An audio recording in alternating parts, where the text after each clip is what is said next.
வணக்கம். இன்றைக்கி நம்ம மசாலா சென்னை லைஃப் ஸ்டைலில் பார்க்க போகிறது பூண்டு மிளகு ரசம். ஸோ இதை இந்தியாவோட சூப்புன்னு கூட சொல்லுவாங்க. ஸோ எப்படி பண்ணுறதுன்னு பார்க்கலாம். இதுதான் தேவையான பொருள். கொத்தமல்லி கொஞ்சம் நான் அதிகமாகவே எடுத்திருக்கேன்.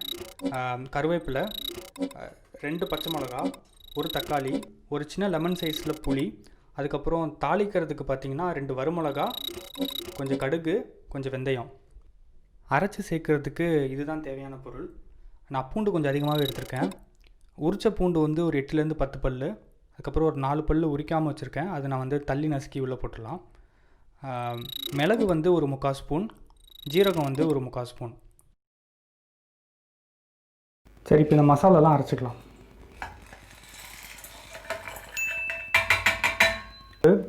மிளகு, ஜீரகம், ஒரு கொத்து கருவேப்பிலை.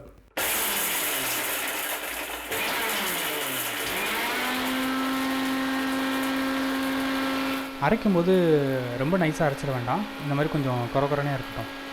இப்போ நம்ம ரசத்துக்கு வேண்டிய பேஸ் செஞ்சிடலாம். ஃபஸ்ட்டு புளி தண்ணி,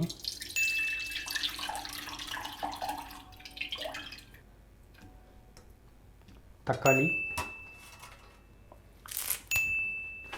கொத்தமல்லி போடும்போது அந்த தண்டோடு போடுங்க. கொஞ்சம் பச்சை மிளகா நான் 2ஆக கீறி போடுறேன். அப்புறம் அரைச்சி வச்சோம்ல மசாலா, அதையும் சேர்த்துட்றேன்.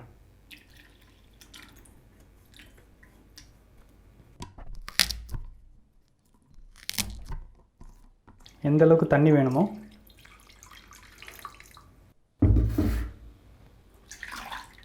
அந்த அளவுக்கு தண்ணி சேர்த்துக்கோங்க. அப்புறம் உப்பு. ரசத்துக்கு எப்பவுமே கொஞ்சம் உப்பு அதிகமாக போட்டுக்கோங்க.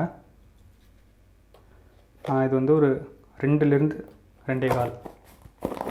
அப்போ தான் சாப்பாடு கரெக்டாக இருக்கும். இப்போ போட்டுட்டு ஒரு தடவை எல்லாத்தையும் மிக்ஸ் பண்ணிடணும். இந்த தக்காளி எல்லாம். இப்போ ரசத்தோட பேஸ் ரெடியாக இருக்குது. நம்ம தாளிச்சிட்டு முடிச்சிட வேண்டியதான். இப்போ தாளிச்சிடலாம். சட்டி நல்லா காஞ்சிருச்சு. எண்ணெய் வந்து ஒரு 1லேருந்து 1.5 ஸ்பூன். ஃபஸ்ட்டு கடுகு பொரிஞ்சதுக்கப்புறம் வெந்தயம்,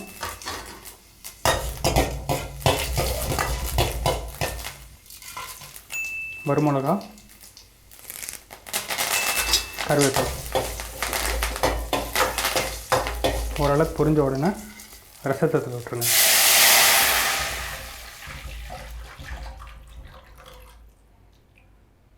ரசம் பண்ணும்போது பக்கத்துலேயே இருங்க, வச்சுட்டு எங்கேயும் ஓடிடாதீங்க. ஏன்னா ரசம் வந்து கொதிக்கக்கூடாது. ஸோ லைட்டாக அந்த ஒரு கொதி வரதுக்கு முன்னாடியே எடுத்துடணும். ஸோ லைட்டாக ஒரு நுரக்கட்டி வரும். அந்த பபிள்ஸ் வரும்போதே எடுத்துடணும். கொதிச்சிருச்சுன்னா ஒரு கசப்பு வந்துடும். அதில் கொதிக்க மட்டும் விட்டுறக்கூடாது எப்போவுமே. இப்போ பார்த்தீங்கன்னா நல்லா நுரக்கட்டி வந்துருச்சு. கொதிக்க ஆரம்பிக்க போது இப்போ நான் ஆஃப் பண்ணிடுறேன். அதுக்கப்புறம் கொஞ்சம் கொத்தமல்லி எல்லாம் மட்டும் மேலே போட்டுருங்க. அவ்வளோதான், இறக்கிட வேண்டியதான். அவ்வளோதான், ஒரு சூப்பரான ரசம் ரெடி. ஸோ இதை வீட்டில் பண்ணி பார்த்துட்டு எப்படி இருக்குன்னு சொல்லுங்கள் கமெண்ட்ஸில். தேங்க்யூ.